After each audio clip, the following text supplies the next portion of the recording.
네, 안녕하세요. KBL 경기본부장 이우재학입니다. 프로농구가 벌써 후반기에 접어들었습니다. 본부장으로 일하면서 소통이 무엇보다도 중요하다고 생각하고 있고, 그 일로 하나로 미디어 간담회도 개최하고 10개 구단 감독들과도 이야기하는 시간을 갖기도 했습니다. 미디어 간담회 전체 영상을 공개하는 등 팬 여러분과도 소통하고자 했으나 팬 여러분들의 궁금증을 해소하기에는 많이 부족했을 것이라고 생각합니다. 보다 빠른 시일 내에 이런 자리를 만들었어야 했는데 다소 늦어진 점 양해 부탁드립니다. 앞으로도 꾸준히 이런 자리를 만들 수 있도록 노력하겠습니다. 지난 1월 SNS를 통해서 KBL 규칙과 판정에 대한 팬 여러분들의 질문을 받았습니다. 다양한 질문들을 보면서 팬 여러분들이 KBL과 프로농구를 정말 관심 있게 지켜보시고 있다는 것을 알 수 있었습니다. 주신 질문들의 구체적인 답변은 옆에 있는 이승모 심판과 함께 살펴보도록 하고, 우선 심판 배정 관련된 질문이 많았습니다. 심판 배정은 경기본부장인 저하고 그 다음에 운영팀장 또 저희 사무국 직원하고 이렇게 같이 심판 배정을 하는데, 저희가 어떻게 심판이 20명인데 지금 1명은 빠져 있고 19명으로 운영하고 있습니다. 어떻게 심판이 나눠져 있냐면, 제가 A, B, C라는 그룹으로 나눠놨는데, A는 KBL에서 경험이 굉장히 오래된 심판들, 그 다음에 B는 중간급 경력이 있는 심판들, 그 다음에 C는 1년에서 5년 차 안에 있는 심판들, 제가 이렇게 구분을 나름대로 해놨는데, 주신급으로 경력이 오래된 A그룹의 심판들이 무조건 배정이 되고요. 그 다음에 B그룹에서 1명, C그룹에서 1명, 이렇게 배정을 하고 있습니다. 지난해까지는 아마 C그룹에 있는 심판들이 정규리그 한 시즌을 치르면서 10번 이내에 배정된 걸로 제가 일을 시작하면서 파악을 하고 있고요. 일단은 C그룹에 있는 심판들을 빨리 B그룹으로 올리는 게 급선무라서, 그래서 매일매일 교육을 2시간 이상씩 하고 있고, 따로 D리그에 배정하면서 교육을 따로 더 시키고 있습니다. 그래서 지금 4라운드가 이제 끝나가고 있는데, 벌써 C그룹에 있는 심판들이 뭐 거의 한 20경기씩 그 정도의 배정을 받아서 지금 일들을 하고 있습니다. 그래서 저희 KBL 입장에서 보면 굉장히 좋은 현상으로 보고 있고요. 왜 그러냐면 A그룹하고 C그룹의 격차가 크면은 클수록 오심이 많이 나옵니다. 그래서 그 격차를 줄이고자 지금 이렇게 4라운드까지는 그렇게 배정을 하고 있습니다. 그 다음 두 번째 질문, 네, 질문에 약간 날카로운 면이 있으시긴 한데, 뭐 어느 10개 구단 어느 감독이나 그 다음에 지금 그만두시고 은퇴하신 감독님들 뭐 수도 없이 많을 텐데, 좋아하고 싫어한다기보다는 뭐라고 표현을 해야 될까요? 좋아한다 하고 싫어하기보다는 뭐 성향이 맞는다? 아니면은 뭐 감독들도 판정 기준에 대한 어느 기준점이 있을 텐데, 그 기준점에서 나하고 맞는 심판, 또 나하고 많이 다른 심판, 뭐 이 정도로 갈리지 않을까 싶습니다.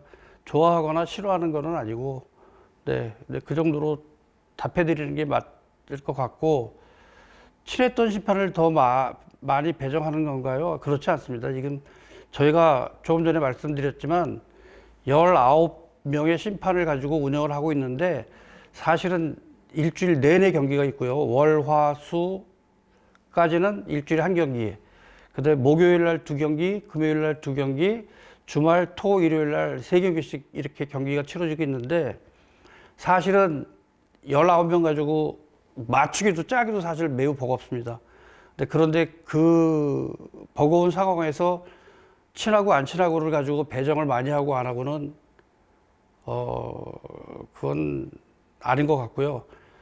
제 경기본부장 입장에서는 어떤 식으로, 아까 배정에 대한 거는 말씀드렸고, 비슷한 수준으로 경기에 들어갈 수 있게 하고 있습니다. 만약에 중간에 차이가 난다면 저희 내부적으로 실수가 있어서 페널티를 준 심판들이 몇 경기 더 빠진, 네, 그런 정도라고 말씀드릴 수 있겠습니다. 네, 세 번째 질문은 심판 배정 기준에 대해서 좀 전에 설명을 드렸고요. 이번 시즌 부장심판이 진짜 많이 나오고 있는데 이유가 뭔가요? 네, 말씀드렸듯이 A그룹, B그룹, C그룹인데 얼마 전까지만 해도 A그룹에 있는 심판, 그러니까 주심이죠. 주심급 심판이 5명이었습니다. 거기에 부장심판이 포함되고요. 일주일에 경기 수가 이렇게 많은데 4명 가지고 돌릴 수가 없습니다. 그래서 부장심판이 배정이 되는 이유이고 또 3라운드 중반까지는 사실 지금 말씀드린 5명의 주심이 돌아가면서 주심을 받는데 이게 너무 벅차고 힘들어서 제 기준으로 뭐 제가 감독 생활도 오래 했고 여기 와서 심판들을 다 파악하고 있기 때문에 제 기준으로 2명의 1부심급에서 2명을 주심급으로 올렸습니다. 그래서 현재는 7명의 A그룹이 있고 5명의 B그룹이 있고 7명의 C그룹이 있습니다. 이 ABC 그룹을 지금 비슷한 배정률로 해서 심판 배정을 하고 있습니다. 본인이 뛰고 본인이 심판 관리하고 이게 되나요? 심판부장이 심판 관리를 하지 않습니다. 경기본부장과 경기부장, 경기운영팀장 이 심판들 관리를 하고 있습니다. 그거 알아주시면 감사하겠고요. 뭐 이렇게 답해드리겠습니다. 네. 저희가 그 기간 동안에 여러 가지 의견들을 많이 받아봤고 한 90분 정도가 여기에 대한 그 질문을 주셨어요. 질문 중에는 규칙에 관한 부분도 있고 또 쉽게 말해서 자기가 어떤 부분에 대해서 이건 좀 불합리하다. 또 배정에 관한 질문 답변 드렸지만 그런 질문 하신 분도 계시고요. 다양한 의견들이 있었습니다. 물론 모든 의견 너무나 감사드리고 모든 의견들에 다 답을 못 해드린 건 좀 양해 부탁드리겠습니다. 그 중에 한 규칙이라든지 어떤 장면에 대한 부분들 최대한 설명할 수 있는 부분들에 한해서 저희들이 좀 줄여봤습니다. 줄여봤고 그 질문들에 한해서 영상이라든지 어떤 규칙적인 부분 그런 부분을 통해서 간단히 설명드리도록 하겠습니다. 사실 주신 그 질문 중에 여러 가지 질문들이 있었고 어떤 분도 자기 의견을 내주신 분도 있어요.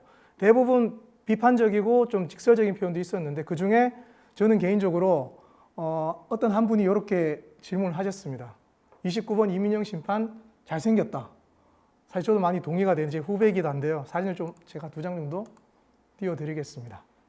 네, 잘생겼네요. 제가 봐도 잘생겼고 참고로 29번이라는 저 등번호는 이민영 심판의 아버님이 원년부터 심판을 보셨던 베테랑 심판이셨습니다. 그분의 그 등번호를 이어받아서 아드님이 다시 심판을 시작하는 그런 번호입니다. 그러니까 의미가 그 이민영 심판에 상당히 의미가 있는 번호일 겁니다. 일 거고 자기도 거기에 대한 자부심도 있는 심판이고 참고로 뭐 얼굴도 잘생겼지만 그 열심히 하고 몸 관리도 잘하고 인성도 좋은 장차 KBL을 이끌어갈 제목 중에 하나라고 저 개인적으로는 좀 생각하는 편입니다. 네, 잘생기긴 했네요. 다른 심판들이 네, 뭐 그런 것 같습니다. 네. 질문 중에 몇 가지를 추려봤는데 지금 보시면은 그러니까 UFR에 대한 질문이 가장 많았습니다. 그래서 UFR에 대한 설명을 하기 위해서 몇 가지 장면들하고 어떤 기준으로 해서 UFR이 불려지고 어떤 기준으로 해서 일반 파울이 선언되지를 간단하게 설명드리도록 하겠습니다.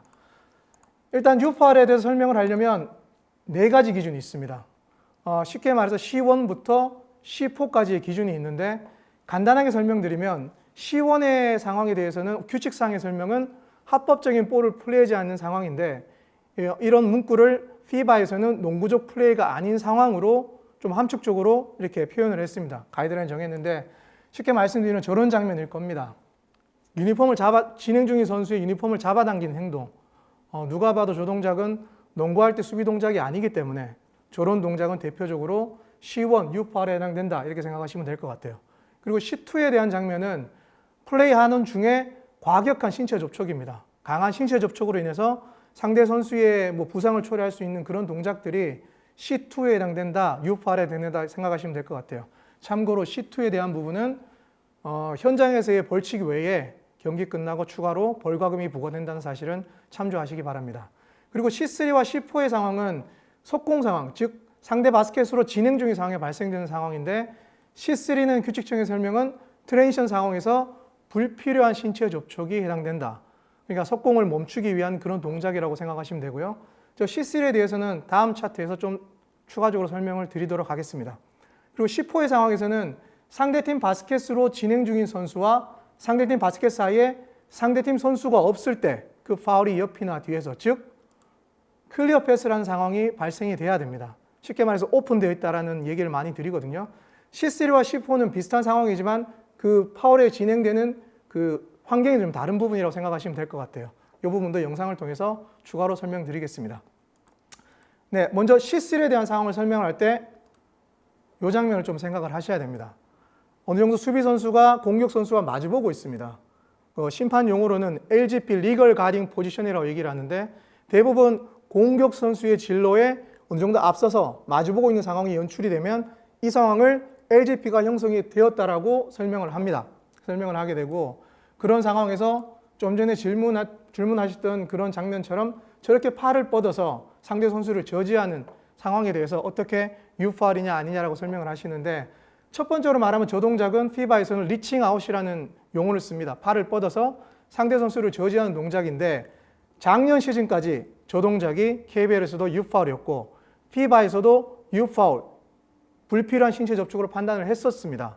그런데 그러니까 작년이죠. 작년 올림픽 전후로 해서 피바에서 조금 다른 가이드라인을 내놓았습니다. 규칙이 바뀐 게 아니라 저 동작 LGP가 형성되었을 때 이 팔을 뻗는 동작은 이제는 불필요한 신체 접촉이 아니라 농구적 플레이로 간주하겠다. 즉 일반 파울을 선언하겠다는 가이드라인을 내려놓았고 저희도 그걸 받아들여서 이번 시즌부터 24-25 시즌부터 저 동작이 이제는 일반 파울이라고 시즌 전에 다 설명이 이루어졌고 그러니까 아마 경기 중에도 저런 동작이 나왔을 때 일반 파울을 선언을 했을 겁니다. 즉 중요한 것은 이 LGP가 형성이 되었느냐 형성되지 않았느냐에 따라서 저런 동작들이 일반 파울이냐 유파울이냐 조금 갈릴 수 있다는 점 참조하시면 될 것 같습니다. 영상을 통해서 설명드리도록 하겠습니다. 네, 영상 보시면 되겠습니다. C1에 해당되는 장면입니다.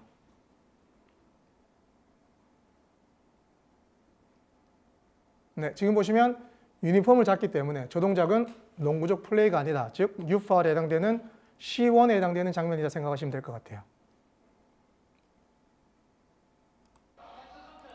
네, 다음은 C2, 과격한 신체 접촉에 해당되는 장면입니다. 영상을 보시면 될 것 같습니다.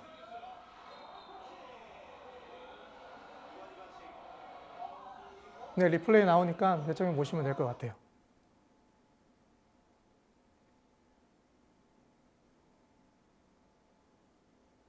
네, 정상적인 농구 플레이도 아니고 과격한 신체 접촉입니다. 부상을 유발할 수 있는 행동이기 때문에 이런 동작들은 유파울에 C2에 해당되는 유파울이다 이렇게 생각하시면 될 것 같아요. 벌금 부과해야 되는 거죠? 예, 벌금도 부과됩니다.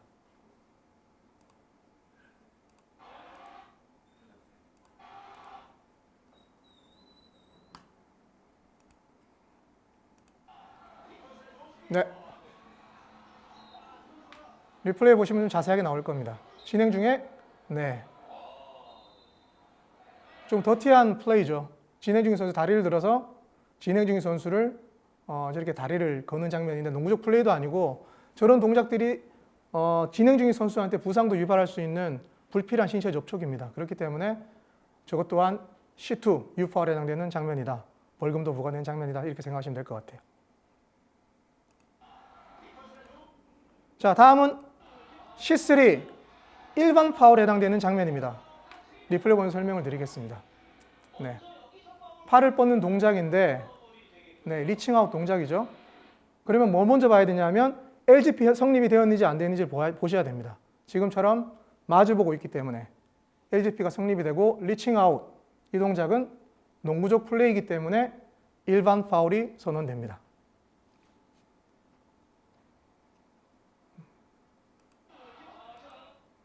네, 다음은 유파울에 해당되는 장면입니다. C3 트랜지션 상황에서 보시면 될 것 같아요. 네.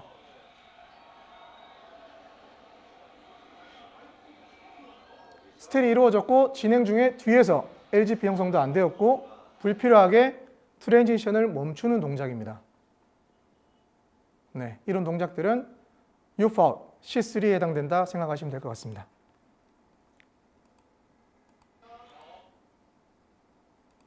자, 다음은 C4에 해당되는 장면입니다. 클리어 패스를 좀 기억해 두셔야 될 것 같아요. 질문에 있던 장면이었던 것 같아요. 한 팬분이 질문을 주셨는데 지금처럼 진행 중인 선수하고 바스켓 사이에 상대 선수가 없습니다. 없는 상황에서 옆에서 파울이 발생되었기 때문에 이 동작은 C4, 클리어 패스 상황 U-foul에 해당됩니다.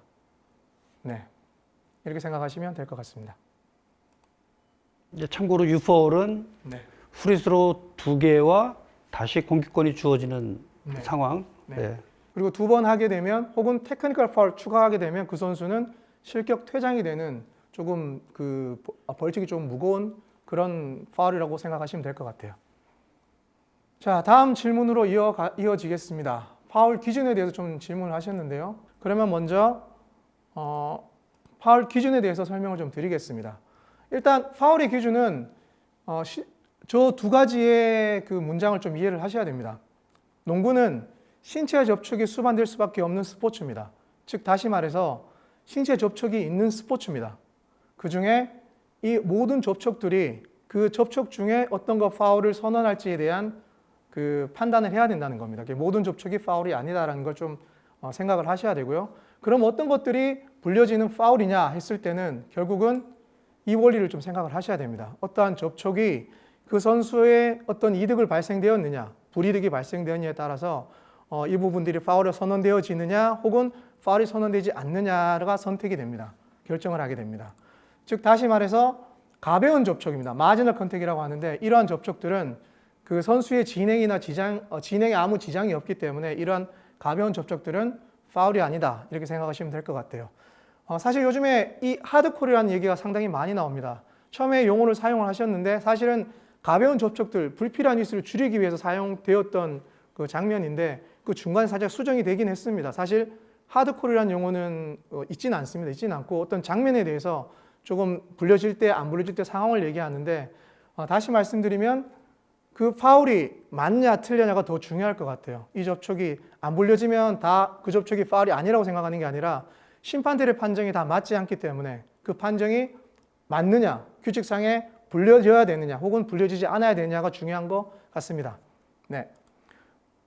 이 용어는 그 지장이 있냐 없냐를 판단할 때 사용되는 심판들의 가이드라인입니다.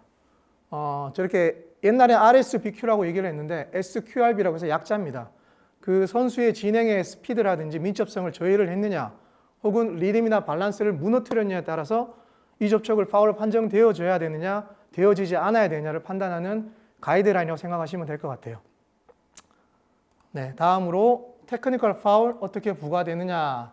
결국 테크니컬 파울 부과되는 장면은 과도한 항의냐 혹은 불필요하게 어떤 행동을 했느냐 그리고 지속적으로 항의나 어떠한 불필요한 행동을 했냐에 따라서 테크니컬 파울이 부과될 수 있다 이렇게 생각하시면 될 것 같아요.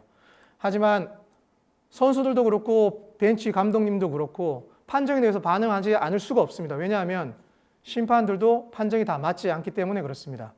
그러니까 과하지 않는 반응들이라든지 어필이라든지 과하지 않은 어필 그리고 커뮤니케이션 그런 부분들을 언제든지 받아들이고 필요할 때 경기장에서 효과적으로 의사소통이 필요합니다. 그 장면에 대해서 경기의 흐름에 지장이 주지 않는 선에서 짧게 설명하고 또 어느 정도 그런 의구심을 해소시키고 결국은 이 테크니컬 파울이라는 것은 정말로 필요할 때 경기를 잘 진행하기 위해서 정말로 그 선을 넘었을 때 정말 어쩔 수 없이 주어지는 그런 관리의 영역이다 생각하시면 될 것 같아요. 단순히 항의해서 테크니컬 파울 이렇게 생각하시면 안 되고요. 최대한 의사소통하고 관리해 나가고 그 한 영역이라고 생각하시는 게 경기를 잘 이끌어가기 위한 하나의 방법이다 이렇게 생각하시면 될 것 같습니다. 네. 자, 다음 질문 또 읽어드리겠습니다. 코번 상황인데 이 장면은 어떤 한 장면에 대해서 직접적으로 질문을 하신 장면입니다. 바로 이 장면일 것 같습니다. 지금처럼 팔이 내려와서 실린더를 침범했을 때는 불법적인 포지션에 있습니다. 좀 전에 말씀드렸지만 저 장면 하나로 스냅으로 이렇게 판정을 하진 않습니다. 판정을 하지 않는데 일단 침범했기 때문에 파울이 나올 가능성이 상당히 높습니다. 영상을 보시고 설명을 이어가도록 하겠습니다. 네, 코번 선수 보시면 될 것 같아요. 해당 장면입니다. 그냥 2번 정도 컨택이 있는 걸로 보여집니다. 네, 그린핀 선수하고 타마요 선수인데 첫 번째, 네, 지금 보시면 위쪽에서는 볼 터치가 이루어집니다. 그런 다음에 타마요 선수의 팔이 지금 내려와서 팔 쪽에 불법적인 접촉이 발생이 됩니다.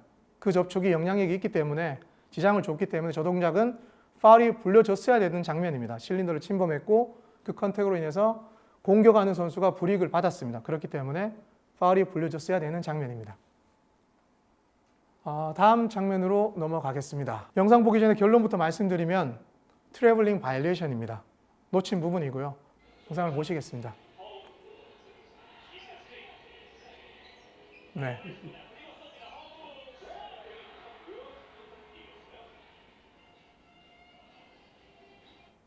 네, 보시면 슛 페이크 이후에 두 발이 다 움직여서 공간을 확보합니다. 당연히 바이올레이션입니다. 심판 입장에서는 뭐 약간 주의 집중이 안 됐든지 뭐 이렇게 좀 너무 자연스럽다 보니까 체크를 못한 것 같아요. 당연히 불려졌어야 되는 장면이고 당연히 체크되었어야 되는 장면입니다. 심판의 실수로 보여집니다. 너무 자연스러워서 심판이 놓친 거죠? 예, 그런 것 같습니다. 더 그렇지만 더 주의 집중해서 명백한 것들은 반드시 심판이 판단을 내려야 되는 것 같습니다. 자, 다음 장면입니다. 슛 동작에 관한 부분인데 사실 이 슛 동작에 관한 부분은 조금 그 개념을 조금 받아들이셔야 됩니다. 조금 몇 카트 있으니까 이어서 설명하도록 하겠습니다. 첫 번째로 흔히 얘기하는 레이업 상황, 드라이브 투 더 바스켓, 그리고 무빙 슛이라는 게 있습니다. 무빙 슛은 간단하게 설명드리면 드리블 이후에 드리블을 멈춘 후에 이어지는 동작일 때는 무빙 슛이라고 얘기를 합니다. 혹은 바스켓을 향해서 진행 중에 볼을 받고 멈춤 없이 혹은 다른 동작 없이 슛으로 이어지면 이 동작은 무빙 슛이라고 얘기를 합니다. 즉, 두 가지 동작에는 지금 질문하셨던 그 팬분처럼 게더, 캐치 시점이 슛 동작의 시작 시점입니다. 그리고 일반적으로 멈춰 있을 때 슛으로 올라가는 상황, 패스 받아서 드리블 없이 슛으로 이어지는 상황은 조금 다릅니다. 캐치 시점이 아니라 볼을 들어 올리는 시점입니다. 두 개의 차이가 짧긴 한데 그 기준점이 약간 다르다는 거 설명드려야 될 것 같습니다. 그리고 무빙 슛 상황에서도 드리블이 끝난 이후에 멈춤이 있거나 슛 페이크 이후에 다른 동작을 하게 되면 캐치에서 어버드, 즉 무빙 슛에서 슛으로 바뀌기 때문에 그 시작점이 약간 달라진다. 그렇게 생각하시면 될 것 같아요. 영상 보시면서 설명드리겠습니다. 네, 지금은 무빙 슛 상황입니다.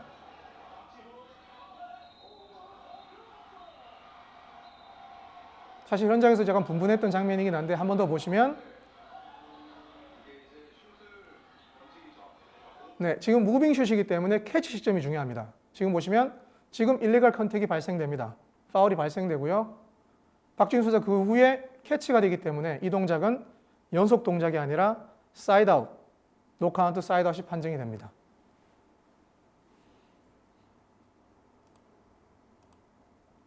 네, 무빙 슛이고요.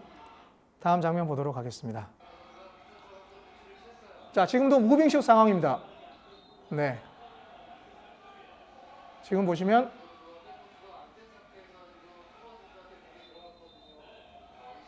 한 번 더 보시면 될 것 같아요. 무빙 슛 상황입니다.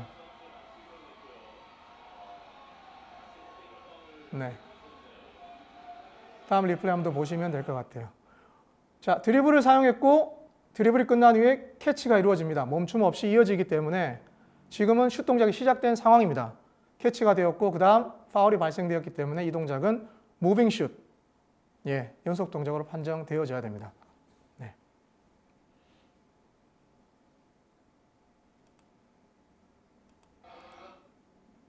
좀 전에 말씀드렸지만 이제 슛에 대해서 설명드리도록 하겠습니다. 좀 전에 말씀 다 드렸지만 정지된 상태에서 슛, 드리블 없이 진행 중이지 않는 선수는 어볼드다. 영상 보시고 설명드리도록 하겠습니다. 네, 드리블 없이 네. 리플레이 세 장면이 나옵니다. 보시면서 설명드리도록 하겠습니다. 지금은 슛에 대한 장면입니다. 드리블 없이 받아서 시작하기 때문에 지금처럼 어볼드가 시작이 되었습니다. 그리고 일리걸 컨택이 발생되기 때문에 이 동작은 슛 동작으로 판정이 이어집니다. 네.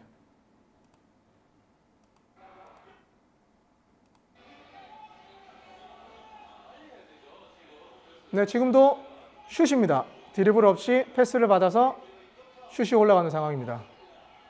네. 1플레이 한번 더 보시면 될 것 같아요.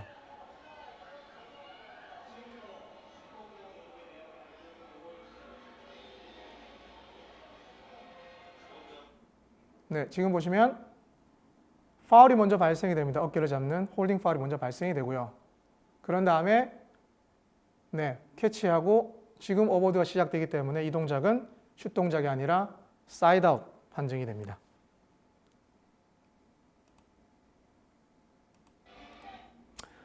네, 슛 동작의 마지막 장면인데 슛이든 드라이빙, 무빙 슛이든 파울이 발생되고 슛 동작이 시작이 됩니다. 그런데 이 선수가 슛을 시도하지 않고 패스를 시도하게 되면 더 이상 슛 동작으로 간주하지 않습니다. 그 동작은 사이드 아웃이라고 판단되면 됩니다. 영상 보시겠습니다.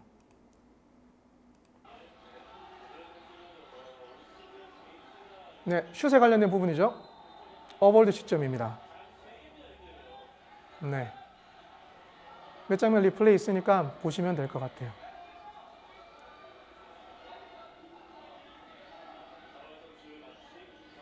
네. 한 번 더 보시면 슛이기 때문에 어볼드가 시작이 되었습니다. 그런 다음 실린더를 침범하는 파울이 발생이 되죠. 그러면 이제 슛 동작이 시작된 겁니다. 네, 슛 동작이 시작이 되었는데 뒤에 영상을 보시면 이 선수가 슛을 하지 않고 네, 패스를 선택하게 됩니다. 이렇게 되면 더 이상 슛 동작이 아니라 패스 오프 사이드 아웃 판정이 됩니다. 슛 동작 여기까지 설명드렸고요. 다음 질문으로 넘어가겠습니다. 선수 보호가 우선되어야 할 텐데 라고 걱정하셨는데 많이 공감이 됩니다. 많이 공감이 되고 이 부분 살짝 설명을 드리면 규칙상의 설명입니다. 경기가 진행 중에 있을 때 부상 선수가 발생이 되면 볼을 가지고 플레이를 멈추거나 볼이 데드되었을 때, 즉 휘슬이 불려서 멈추거나 득점이 되었을 때 멈추지 않는다라는 게 규칙상의 설명입니다. 그 이유는 대부분 그 선수가 넘어져 있을 때 상대팀은 이득인 상황이 발생이 됩니다.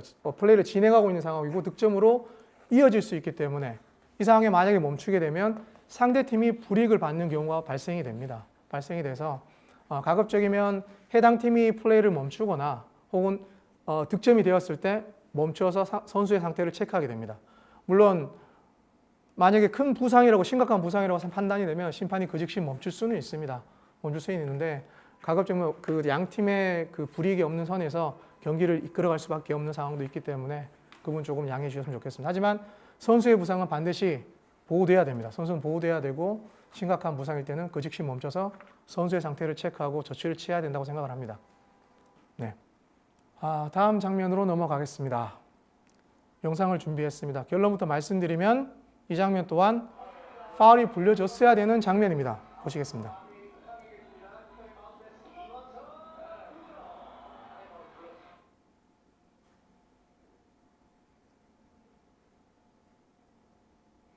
네, 슛을 시도하고요. 지금은 각자의 실린더가 유지된 상태입니다.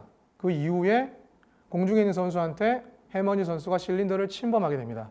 저 침범으로 해서 마지막 접촉이 아니라 이원석 선수의 밸런스를 무너뜨리기 때문에 저 동작은 불법적인 실린더 파울이 불려졌어야 되는 장면입니다. 네. 자, 다음 질문으로 또 넘어가겠습니다. 이 영상을 자세히 보시면 스틸 장면입니다. 강상재 선수가 스틸하는 장면인데 지금 보시면 볼의 터치도 있지만 저 손의 접촉도 있습니다. 그러니까 일반적으로 볼 가진 손으로 이렇게 스틸을 시도할 때 손의 터치가 전혀 없다라고 가정할 수는 없습니다. 그렇기 때문에 대부분 다 저런 동작들은 지장이 없는 동작으로 판단되어집니다. 즉, 볼 가진 손은 볼로 간주한다 이렇게 생각하시면 될 것 같아요. 다음 영상 한번 보시면서 추가 설명을 해드리겠습니다.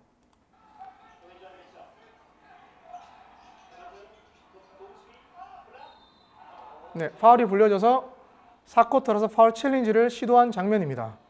지금 보시면 네, 한 3각도 정도 나오니까 보시면 될 것 같아요.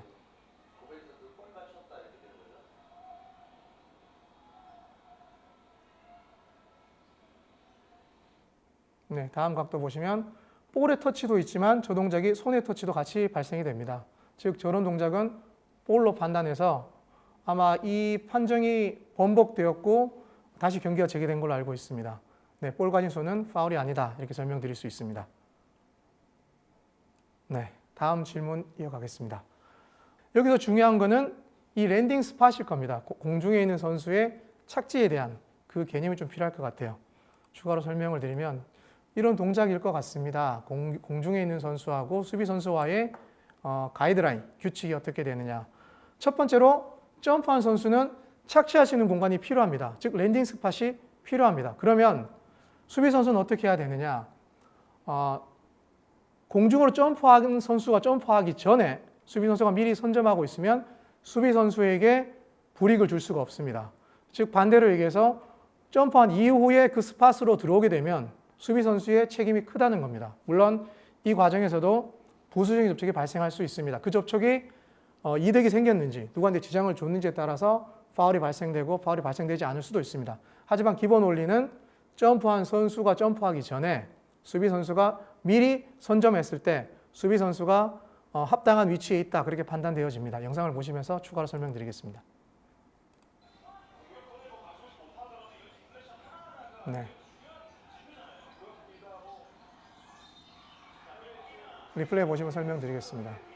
슛하는 선수입니다. 슛하는 선수고요. 지금처럼 슛을 위해서 점프하는 선수는 착지할 수 있는 공간이 필요합니다. 지금은 수비 선수가 블락을 시도하면서 움직이는 상황이 발생됐기 때문에 저 지점에서 착지할 때 어떤 컨택이 발생되었을 때 그 컨택이 가벼운 접촉이 아니라면 착지할 때까지의 공격자에 대한 수비자에 대한 파울이 선언되어져야 됩니다. 지금은 착지할 때 저 컨택이 가벼운 접촉이 아니기 때문에 수비자의 파울 그리고 슛 동작 과정이기 때문에 3샷이 주어지게 됩니다.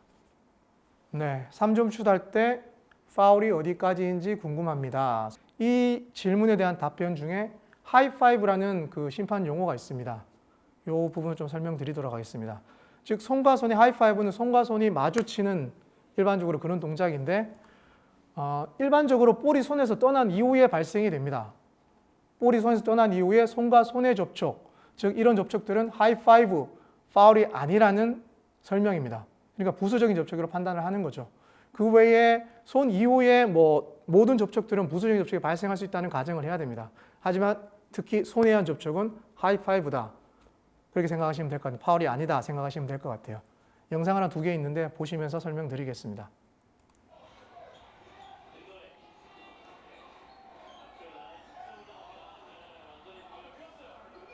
네, 한 번 더 보시면 네, 리플레이 한 번 더 보시도록 하겠습니다. 네, 뒤에 한 장면이 더 있으니까요. 보시고 설명드리도록 하겠습니다. 지금 보시면 볼이 손에서 떠났습니다. 떠난 이후에 손과 손의 접촉이 발생이 됩니다. 뒤에 또 리플레이 보시면 볼이 손에서 떠났고 네, 그 이후에 손과 손의 접촉, 하이파이브입니다. 그렇기 때문에 이 컨택은 파울이 아닌 게 되는 거죠. 네.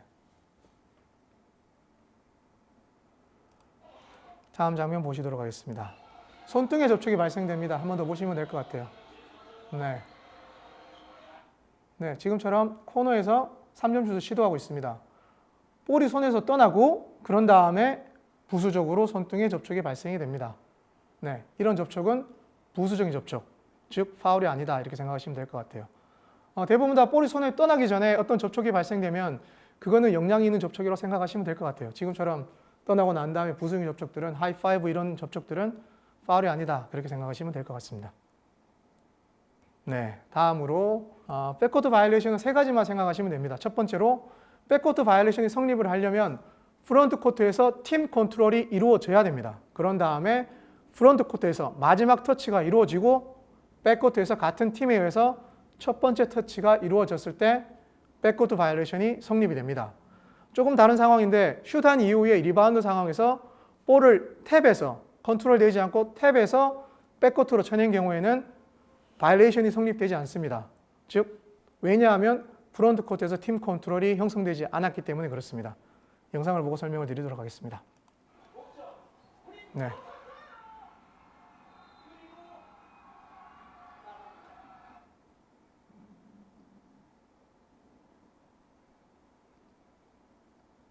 네, 베이스라인 드로인 프론트 코트에서 팀 컨트롤 형성이 되었습니다. 그런 다음에 패스가 나가고 같은 팀의 선수 44번 선수의 터치가 됩니다. 마지막으로 터치가 되고 네, 그런 다음에 백커트로 돌아가서 같은 팀 선수에 의해서 네, 첫 번째로 터치가 되면 백커트 바이올레이션이 성립된다고 보시면 됩니다.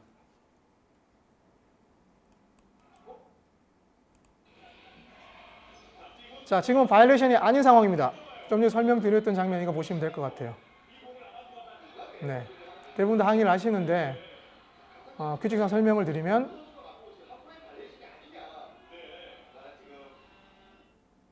네, 블랙팀 선수가 슛을 시도했습니다. 지금 상황에서는 슛이 시도되었기 때문에 볼이 손에서 떠났기 때문에 팀 컨트롤은 끝나는 상황입니다. 그러니까 누구의 컨트롤도 없는 상황이죠. 네, 이 상황에서 리바운드 하면서 다시 같은 팀에서 탭이 됩니다. 컨트롤 된 게 아니라 볼을 쳐내기 때문에 아직까지 팀 컨트롤이 없는 상황입니다.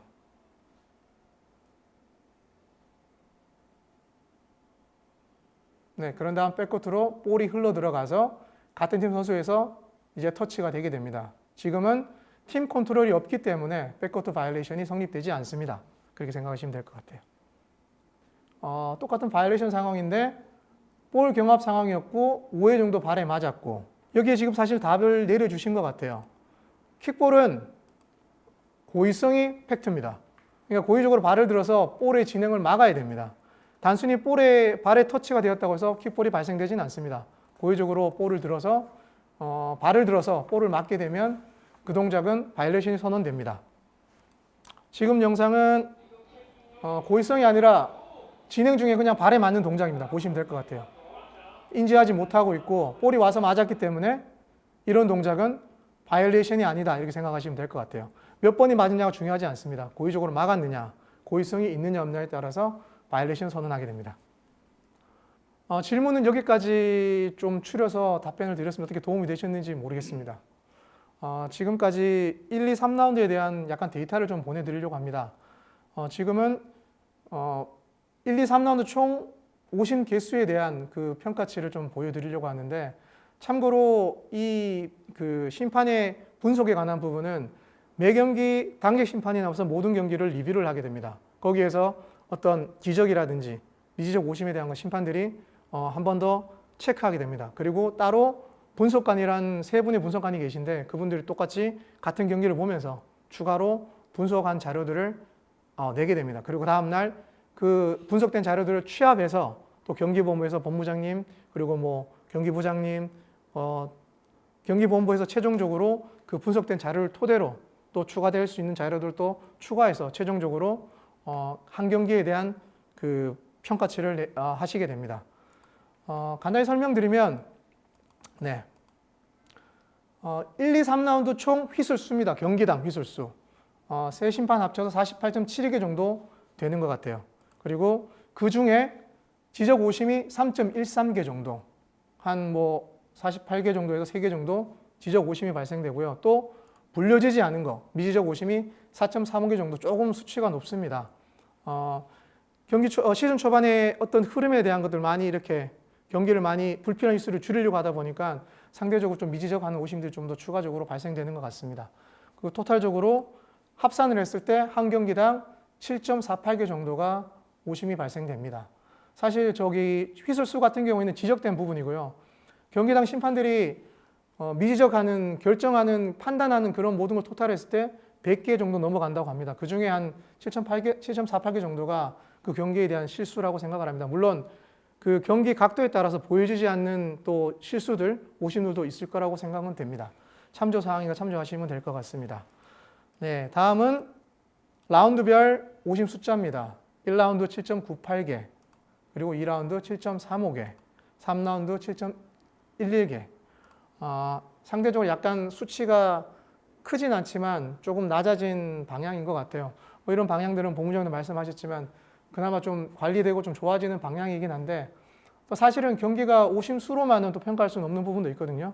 어떤 경기는 좀 관리가 안 돼서 뻑뻑한 경기도 있고 최근에는 또 이렇게 그 말이라든지 멘트 같은 게 조금 선택을 잘못해서 그런 부분이 조금 뭐 논란도 되기도 하는데 결국은 경기를 어떻게 이끌어가고 원활하게 설명되어지고 그런 부분들이 이 오심 숫자 더해서 또 중요한 요소 중에 하나로 또 이렇게 생각이 됩니다. 마지막 챕터인데 저도 뭐 준비하면서 이 팬들 의견들 많이 이렇게 보고 있는데 많이 듣고 보다 보니까 저희가 생각 못한 부분이 좀 이해되는 부분도 없지 않아 있는 것 같아요. 그런 것도 많이 수용되고 또 수용되다 보면 경기에서 어떻게 또 이끌어갈지 진행해야 될지 경기 관리를 해야 될지에 대한 또 생각도 하게 됩니다. 이런 좋은 의견들을 항상 저희들이 발전시켜주는 부분이라고 저는 생각을 합니다. 근데 가끔은 경기장에서 원색적인 비난도 좀 하시는 부분도 있는 것 같아요. 상대 선수도 마찬가지고 심판도 마찬가지고 긍정적인 비판들은 상당히 발전적으로 되는 부분이 있는데 또 원색적인 비난들은 사실은 조금 자제해 주시면 경기가 좀 더 원활해지고 더 집중해야 할 것 같습니다. 네. 하여튼 많은 의견 보내주셔서 너무나 감사드립니다. 네. 저희 나름대로 경기본부에서 심판들에 대한 부분이 제일 민감한, 각 팀에서 또 팬들께서도 제일 민감한 부분이기 때문에 오심, 지적 오심, 미지적 오심 이런 부분에 대해서 매 경기마다 교육 다시 리뷰하고 있고요. 심판 간의 어떤 실력 차를 줄이려고 애쓰고 있습니다. 그래도 실수는 나올 수밖에 없는 게 농구라는 종목의 특성인데, 하여튼 최대한 노력해서 팬 여러분들이 실망하시지 않게 노력 많이 하겠습니다. 심판들한테도 응원의 말씀 주시면 감사하겠고요. 오늘 이 설명이 어느 정도 만족하셨는지 모르겠지만 앞으로도 뭐 이런 기회를 자주 만들려고 합니다. 팬들하고 더 만나는 자리 만들 거고요. 그때마다 응원해 주시고 또 모자라는 부분 지적해 주시면 더 열심히 노력해서 보답해 드리도록 하겠습니다. 감사합니다.